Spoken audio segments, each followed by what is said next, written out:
Welcome Prince Institute, Legal Exercise 5, Progressive Shorthand, 80 words a minute. Ready?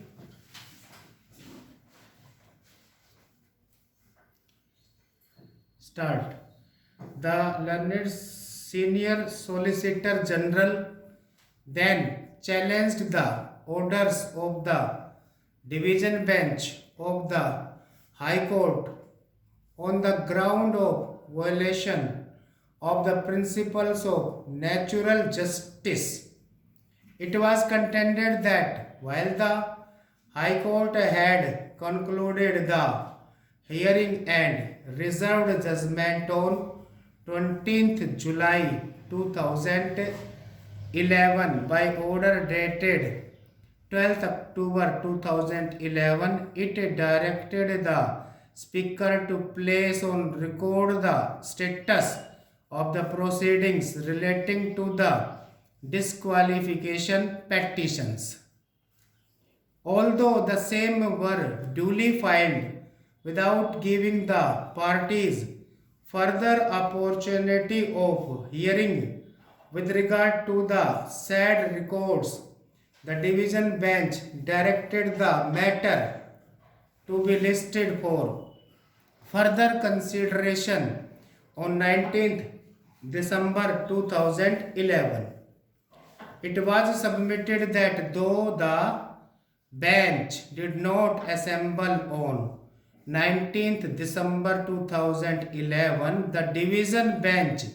delivered the impugned judgment on 20th December 2011 without any further opportunity of hearing to the parties. The learned Solicitor General submitted that the procedure adopted was contrary to the law laid down in another case wherein it was stated as under. In view of the limited scope of judicial review that is available on account of the finality clause in paragraph 6 and also having regard to the constitutional intendment and the status of the repository of the adjudicatory power, that is the speaker oblique chairman, judicial review cannot be available at a stage prior to the making of a decision by the speaker oblique chairman, and a quick time action would not be permissible, nor would interference be permissible at an in between stage of the proceedings.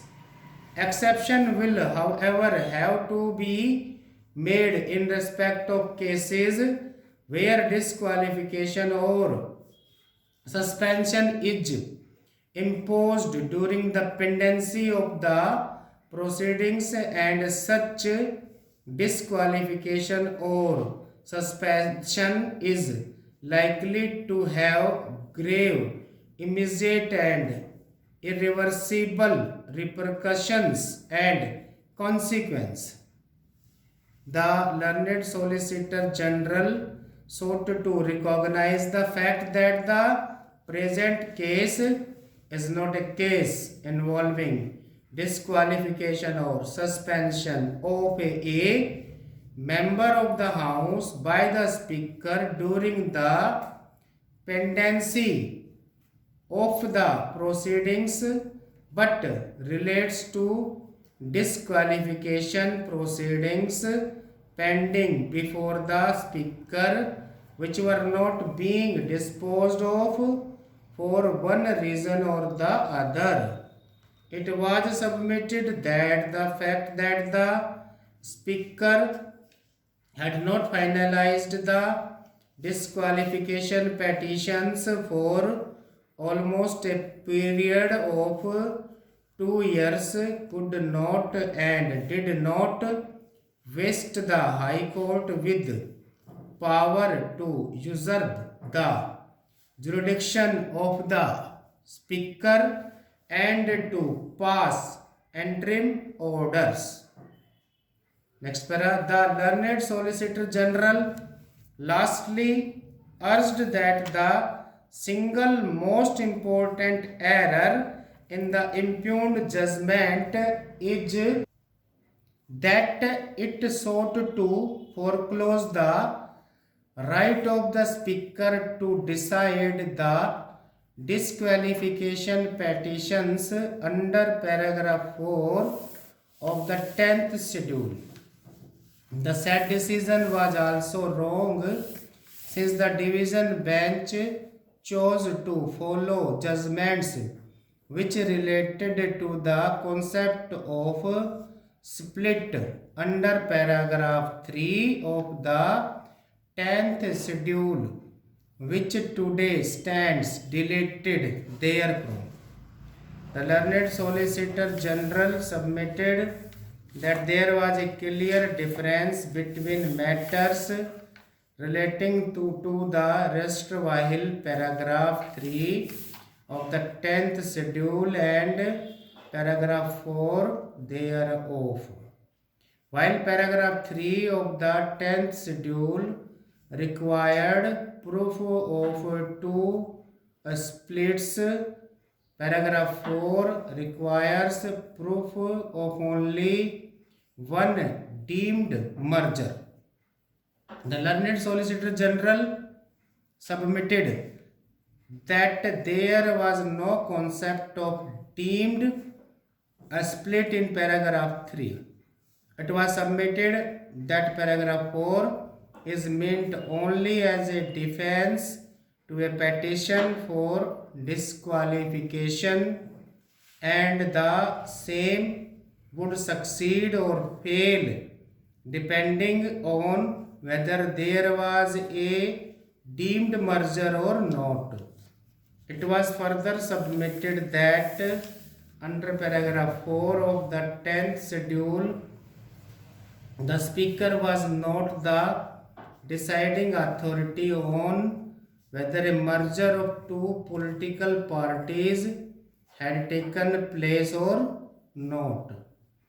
It was urged that the expression used in paragraph 4 of the 10th schedule for the purpose of paragraph 4 clearly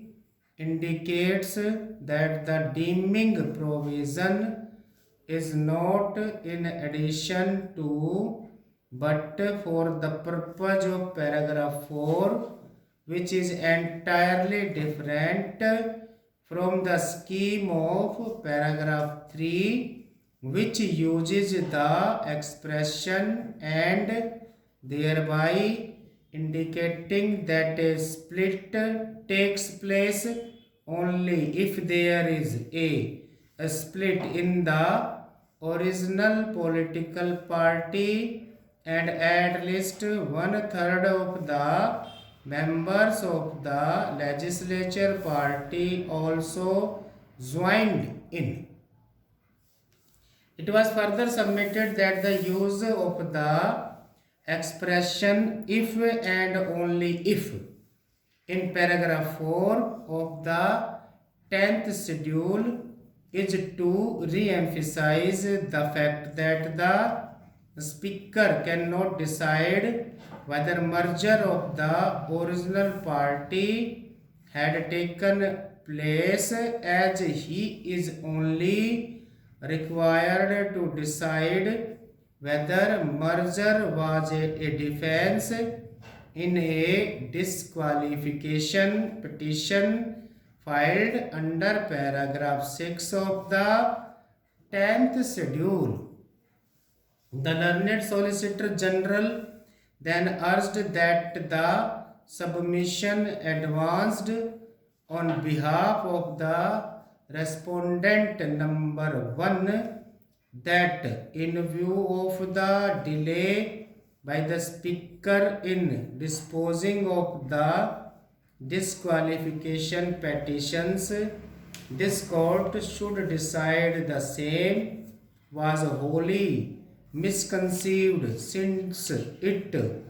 presupposes the wasting of power to decide such a question